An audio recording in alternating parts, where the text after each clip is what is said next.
What is a good word, everybody? Tiger727 back with a video. Just figured I'd show some cards in that collection that I purchased. Just some stuff that I had come across, and so basically just a rummage of a handful of cards. Not too many. Some have already been put away. I showed some, I think, in a previous video. I found more of these, or some more of these Ted Williams cards.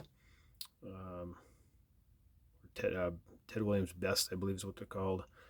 And I just like how the Ted Williams script down there against the black. I think it looks really cool.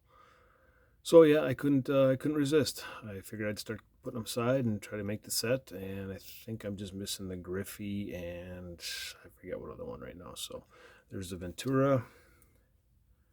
There's the Frank Thomas. Phil Plantier. It's always kind of neat to go through and just see some of these players that you kind of forgot about. I remember pulling these cards out of packs. I think now I wish I'd have kept them, or made the sets back then, but Chris Hoyles was always one of my favorites. Albert Bell, Bagwell,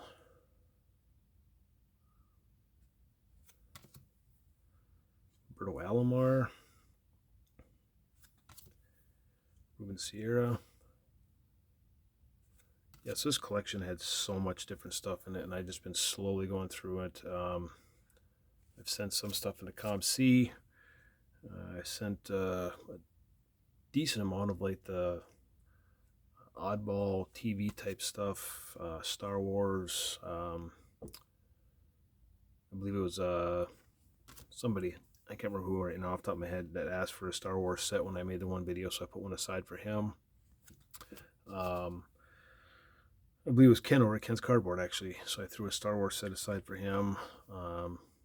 Pulling out Cubs cards for David M and Vintage Card Steve, pulling out Rockies cards for Ken over at Ken's Cardboard, Cardinals cards for Andy over at D's Collection, and for both Cardinals and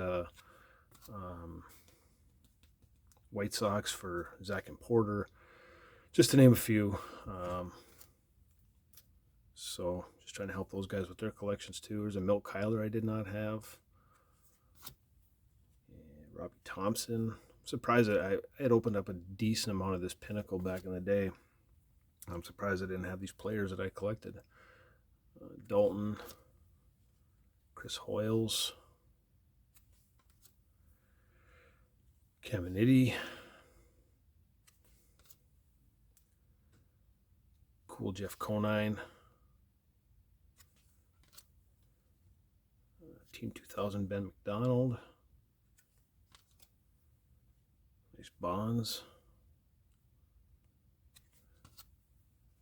This black gold, leaf black gold I did not have of Dan Gladden.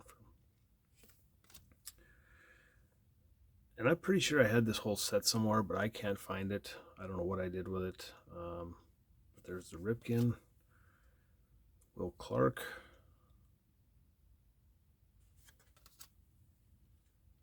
Tettleton. I don't know if I broke it up when I had it a while back and I traded all the other ones off and just kept a handful. Tanana I didn't have. Skeeter Barnes. That Ripon set I showed a couple videos ago, I kind of got me back on the Ripon bandwagon, so I think I'm not gonna go out looking for his stuff, but if I happen to come across it, I'll probably hang on to it. Found some of these baseball all-time greats.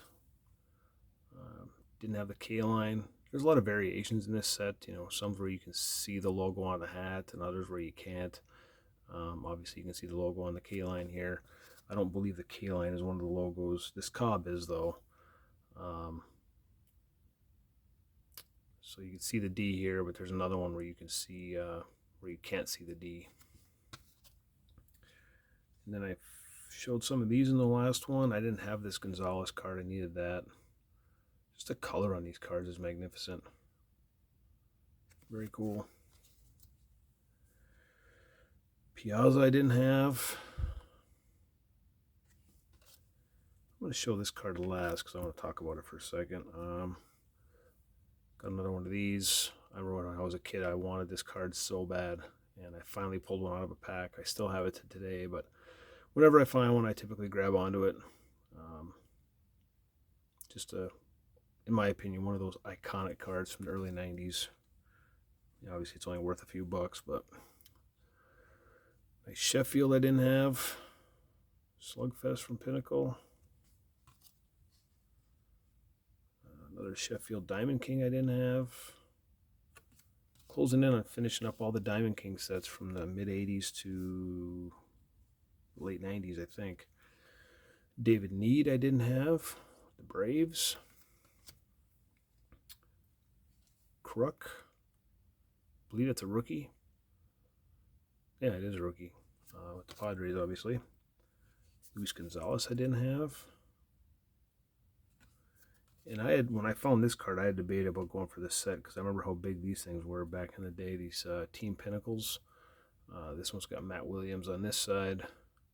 Got that gold foil bar at the bottom. And then Robin Ventura.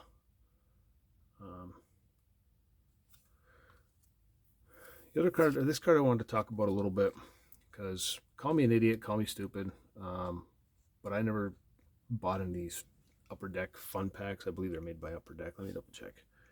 Yeah, it's an Upper Deck product. These fun packs, and you can, if you look at the card in person, all that black area looks black, but you can almost see kind of like an outline of a cartoon in the background. And like I said, I didn't have much of these, but if you just kind of like put your thumb on it or put your hand in the back, this stuff starts to heat up and brings out an image. So I'm sure most of you probably knew this, and I'm just a moron. Ask many people, they'll tell you. They will not disagree with me. So, but you know what? I just thought it was kind of cool. I happened to notice it on the Piazza the other day, and I'm like, what in the world? I swore this card just had a background to it. Why is it all black now? And started looking at it closer, and I'm like, oh, that's why. So it reminds me of like the Hypercolor shirts from the early to mid 90s. I think the brand was Ocean Pacific, if I remember right, for the Hypercolor shirts. So for those of us that were around back in those days. So yeah, just some more stuff that I found from the collection, and figured I'd share with you guys. Let me know what you think. Hope everybody's doing well. We'll talk to you all later.